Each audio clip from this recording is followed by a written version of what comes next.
ಆತ್ಮೀಯ H16 news ಅರ್ಥಾತ್ ಹೇ ಸೀತಾರಾಮ್ಗೆ ಸ್ವಾಗತ. ನಾನು ನಿಮ್ಮವ MI ಅಥವಾ ಮಲ್ಲಪ್ಪ ಜೋತವರು.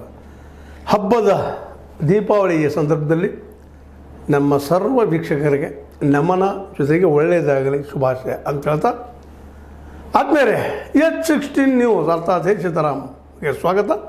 ನಾನು ನಿಮ್ಮವ MI ಅಥವಾ ಮಲ್ಲಪ್ಪ ಜೋತವರು. ಆದಮೇಲೆ PDCC ಬ್ಯಾಂಕ್ ಬಂತಲ್ಲ, ಮೊದಲು ಇವತ್ತು ತೆಗೆದುಕೊಳ್ಳುವಂಥ ಸಂದರ್ಭ.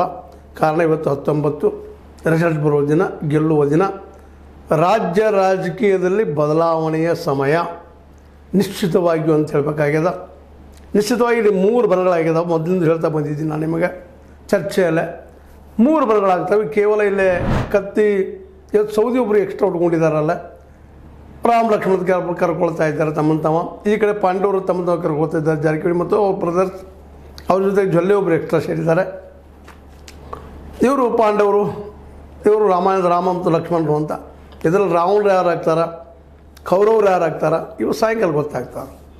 ಅದರಿಂದಾಗಿ ಸಹಜವಾಗಿ ಗೆದ್ದವ ರಾಮ ಆಗ್ತಾನೆ, ಲಕ್ಷ್ಮಣ ಆಗ್ತಾನೆ. ಸೋತವ ರಾವಣ ಆಗ್ತಾನೆ. ಗೆದ್ದವ ಧರ್ಮರಾಜ ಆಗ್ತಾನೆ. ಅವ್ರ ಸಹೋದರರು ಅವರು ಉಳಿದವರು ಆಗ್ತಾರೆ. ಇದು ನಡೆದುಕೊಂಡು ಬಂದಂಥ ಪರಂಪರೆ ನಮ್ಮದೆಲ್ಲ. ಇನ್ನೊಂದು ಗಾದಿ ಮಾತು ನಿಮಗೆ ಗೊತ್ತದ, ಗೆದ್ದವ ಸೋತವ ಸತ್ತ ಅಂತ. ಭಾಳ ಅನುಭವದ ಮಾತಿದ್ದಿಲ್ಲ. ಅದಿನ್ನೂ ಇರಲಿ. ಇಲ್ಲೆಲ್ಲ ಮದಗಜಗಳಿದ್ದಾರೆ, ಇಲ್ಲಿ ದುಡ್ಡಿದ್ದಂಥ ಬಲಾಢ್ಯರಿದ್ದಾರೆ. ಕಾರ್ಪೊರೇಟ್ ಅಂತ ನಾ ಕರೆಯೋದಿಲ್ಲ ಇವರನ್ನು. ಎಲ್ಲರೂ ಬಂಡವಾಳಶಾಹಿಗಳು, ಪಾಳೆಗಾರರು, ಜಾತಿವಾದಿಗಳು, ದುಡ್ಡುಳ್ಳಂಥವರು, ಇನ್ನೂ ಏನೇನೋ ಕರಿಬೋದು ಇವರಿಗೆಲ್ಲ. ಇದರಲ್ಲಿ ಯಾವ ಬಡ ರೈತ ಇರಲಿಲ್ಲ, ಇದನ್ನು ಸ್ಪಷ್ಟ ತಿಳ್ಕೊಬೇಕಾಗಿ. ಆದರೆ ಬಡ ರೈತನ ಹೆಸರಲ್ಲಿ ಇವರೆಲ್ಲರೂ ರಾಜಕೀಯ ಮಾಡ್ತಾಯಿದ್ದಾರೆ. ಒಳ್ಳೇದು ಮಾಡಿದ್ದು ಬಡವರಿಗೆ, ಬಡ ರೈತರಿಗೆ ನಮ್ಮ ಸದಾಶಯ ಇಲ್ಲ. ಯಾಕಂದರೆ ಬಡವನಿಗೆ ಇಲ್ಲೇ ಅವಕಾಶಗಳಿಲ್ಲ ಈ ದೇಶದಲ್ಲ. ಅಂಬೇಡ್ಕರ್ ನಾವು ಮಾಡಿದರು, ಪಾಪ ಒಳ್ಳೆಯ ಕೆಲಸ ಮಾಡಿದರು, ಪ್ರತಿಯೊಬ್ಬರು ಒಂದೇ ಓಟ್ ಅಂತೇಳಿ. ಅದರ ದುರಂತ ಆರ್ಥಿಕ ಸಮಾನತೆ ಈ ದೇಶಕ್ಕೆ ಬರಲಿಲ್ಲ. ಹೀಗಾಗಿ ಎಲ್ಲ ಇದು ಇವತ್ತಿನ ಇಂಬ್ಯಾಲೆನ್ಸನ್ನು ಕರಿತಾ ಇದ್ದೀವಿ.